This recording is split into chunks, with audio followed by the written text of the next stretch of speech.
ಸಿದ್ದರಾಮಯ್ಯನವರ ಸರ್ಕಾರದಲ್ಲಿ ಅನುದಾನಗಳು ಸಿಗ್ತಿಲ್ಲ ಅಂತ ಕೆಲ ಶಾಸಕರು ಗರಂ ಆಗಿದ್ದಾರೆ. ಜೊತೆಗೆ ಬಿಜೆಪಿ ಜೆಡಿಎಸ್ ಶಾಸಕರು ಕೂಡ ಸಿಎಂ ಅವರಿಗೆ ಪತ್ರವನ್ನು ಬರೆದು ಒತ್ತಾಯವನ್ನು ಮಾಡಿರ್ತಕ್ಕಂಥದ್ದು. ಸಿಎಲ್ಪಿ ಸಭೆಯಲ್ಲೂ ಕೂಡ ಈ ಬಗ್ಗೆ ಪ್ರಸ್ತಾಪ ಆಗಿದೆ ಅನ್ನೋ ಒಂದು ವಿಚಾರ ಸಿದ್ಧ ಮಾಡ್ತಿದೆ. ನಮ್ಮ ಜೊತೆ ಸಿಎಂ ಆರ್ಥಿಕ ಸಲಹೆಗಾರ ಆಗಿರ್ತಕ್ಕಂಥ ಬಸವರಾಜ ರಾಯರೆಡ್ಡಿ ಅವರು ಕೂಡ ಇದ್ದಾರೆ. ಸರ್, ಪ್ರಮುಖವಾಗಿ ನಿನ್ನೆ ನಿಮ್ಮ ಶಾಸಕರು ಸಿಎಲ್ಪಿ ಸಭೆಯಲ್ಲಿ ಗರಂ ಆಗಿದ್ರು ಅನ್ನೋದು ಮಾಹಿತಿ, ಅನುದಾನಗಳು ಸಿಗ್ತಾ ಇಲ್ಲ ಅಂತ. ನಿನ್ನೆ ಶಾಸಕರು ಸ್ವಲ್ಪ ಒತ್ತಾಯಪೂರ್ವಕವಾಗಿ ನಮಗೆ ಅನುದಾನ, ಹೆಚ್ಚಿನ ಅನುದಾನ ಕೊಡಿ ಅಂತ ಕೇಳಿದ್ದಾರೆ. ಕೇಳಿದ್ರಲ್ಲಿ ಏನು ತಪ್ಪಿಲ್ಲ, ಸಹಜವಾಗಿ ಇದು ಕೇಳ್ತಾನೆ ಇರ್ತಾರೆ.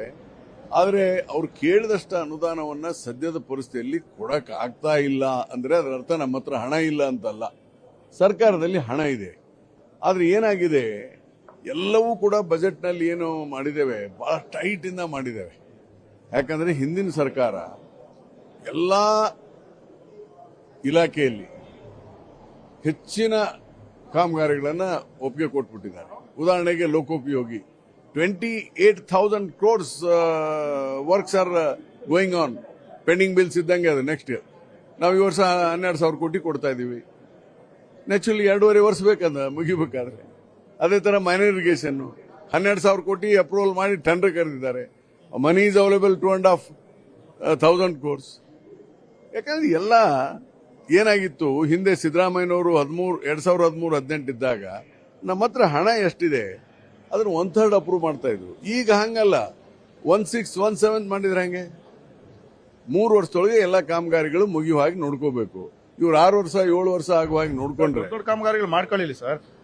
ಪ್ರಮುಖವಾಗಿ ಹಳ್ಳಿಗಳ ಕಡೆ ಹೋದಾಗ ಈಗ ಚರಂಡಿ ಕಾಮಗಾರಿಗೆ ದುಡ್ಡಿಲ್ಲ, ರಸ್ತೆಗೆ ದುಡ್ಡಿಲ್ಲ, ಬೀದಿ ದೀಪ ಹಾಕ್ಸೋದಕ್ಕೆ ದುಡ್ಡಿಲ್ಲ.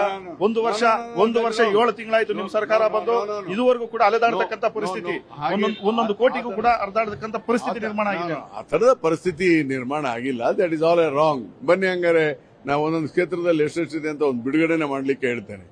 ಅಷ್ಟಲ್ಲ, ಡಿಮ್ಯಾಂಡ್ ಜಾಸ್ತಿ ಇದೆ. ನಿಮ್ಮ ಡಿಮ್ಯಾಂಡ್ ಜಾಸ್ತಿ ಆಗಿದೆ, ನಮ್ಮ ಹತ್ರ ಹಣದ ಕೊರತೆ ಇಲ್ಲ. ಯೋಜನೆಗಳು ಸಾಕಷ್ಟು ಹಿಂದಿನ ಸರ್ಕಾರ ಒಪ್ಪಿಗೆ ಕೊಟ್ಬಿಟ್ಟಿದೆ. ಅವೆಲ್ಲವನ್ನ ಪೇಮೆಂಟ್ ಮಾಡೋದಕ್ಕೆ ಸ್ವಲ್ಪ ಹೆವಿ ಬರ್ಡನ್ ಆಗಿದೆ. ಆಮೇಲೆ ಅದ್ರ ಜೊತೆಗೆ ಗ್ಯಾರಂಟಿ ಸ್ಕೀಮ್ ಅಂತ ಏನ್ ಹೇಳ್ತಾರೆ, ಗ್ಯಾರಂಟಿ ಸ್ಕೀಮ್ನಿಂದ ತೊಂದರೆ ಆಗಿಲ್ಲ. ನಾವು 56,000 ಕೋಟಿ ಬೇಕು ನಮಗೆ ಪ್ರತಿ ವರ್ಷ. 52,000 ಕೋಟಿ ನಾವು ಬಜೆಟ್ನಲ್ಲಿ ಪ್ರೊವಿಷನ್ ಮಾಡಿದ್ದೇವೆ. ಹಿಂಗಾಗಿ ಸ್ವಲ್ಪ ಬರ್ಡನ್ ಆಯ್ತು ಅದರಿಂದ ಹೊರತು ಹಿಂದಿನ ಸರ್ಕಾರ ಮಾಡಿದ ತಪ್ಪನ್ನು ಯಾರು ಮಾತಾಡ್ತಾ ಇಲ್ಲ. ನಿಮ್ಮ ಶಾಸಕರೇ ಒತ್ತಡ ಆಗ್ತಿದಾರಲ್ಲ, ಗೊತ್ತಿಲ್ವಲ್ಲ ಅವ್ರಿಗೆ ಪಾಪ.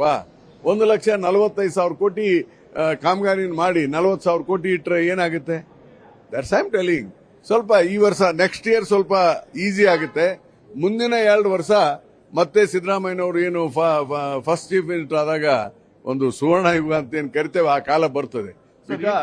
Because of the tight rope, financial tight rope. ಈ ಮಧ್ಯೆ ಸಿದ್ದರಾಮಯ್ಯನವರ ಮತ್ತು ಡಿ ಕೆ ಶಿವಕುಮಾರ್ ನಡುವೆ ಅಧಿಕಾರ ಒಪ್ಪಂದ ಆಗಿದೆ, ಹಂಚಿಕೆ ವಿಚಾರ. We don't know anything. ಅಧಿಕಾರ ಒಪ್ಪಂದ ಆಗಿದೆ ಬಿಟ್ಟಿದ್ದು ನಮ್ಗೇನು ಗೊತ್ತಿಲ್ಲ.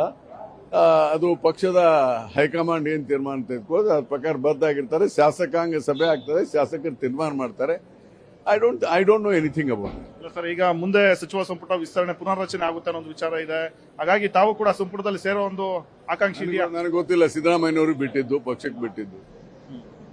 5 ವರ್ಷ ಬಾಕಿ ವರ್ಷವು ಸಿದ್ದರಾಮಯ್ಯ ಮುಂದುವರಿತಾರ ಸರ್? ಯಾಕಂದ್ರೆ ಇಂಥದ್ದೊಂದು ಪ್ರಶ್ನೆ ನಿಮ್ಮ ನಾಯಕರಲ್ಲಿ, ನಿಮ್ಮ ಪಕ್ಷದ ಶಾಸಕರಲ್ಲೂ ಕೂಡ ಕಾಣ್ತಿದೆ. ಒಂದ್ಸಾರಿ ಮುಖ್ಯಮಂತ್ರಿ ಆದ್ಮೇಲೆ ಅವ್ರು ಇಳಿತಾರೆ, ನಾಳೆ ಹೋಗ್ತಾರೆ ಅಂತ ಯಾರು ಹೇಳಕ್ಕಾಗುತ್ತಾ? ಅವ್ರು 5 ವರ್ಷನೇ ಇರ್ತಾರೆ. ಒಂದ್ಸರಿ ಎಲೆಕ್ಟ್ ಆದ್ರೆ 5 years. ಅದು ಮಧ್ಯದಲ್ಲಿ ಅವರೇ ಬಿಟ್ಟು ಕೊಡಬೇಕು, ಇಲ್ಲ ಪಕ್ಷ ತೀರ್ಮಾನ ಮಾಡಬೇಕು, ಅವೆಲ್ಲ ಇಲ್ಲ. ನನ್ನ ಪ್ರಕಾರ ಯಾರು ಎಲೆಕ್ಟ್ ಆಗ್ತಾರೆ 5 years CM. Thank you. So ಇದು ಬಸವರಾಜ ರಾಯರೆಡ್ಡಿ ಅವರ ಮಾತು. ಕ್ಯಾಮರಾ ಪರ್ಸನ್ ಜಯರಾಮ್ ಜೊತೆ ಆನಂದ್ ನಂದಗುಡಿ, ಪವರ್ ಟಿವಿ.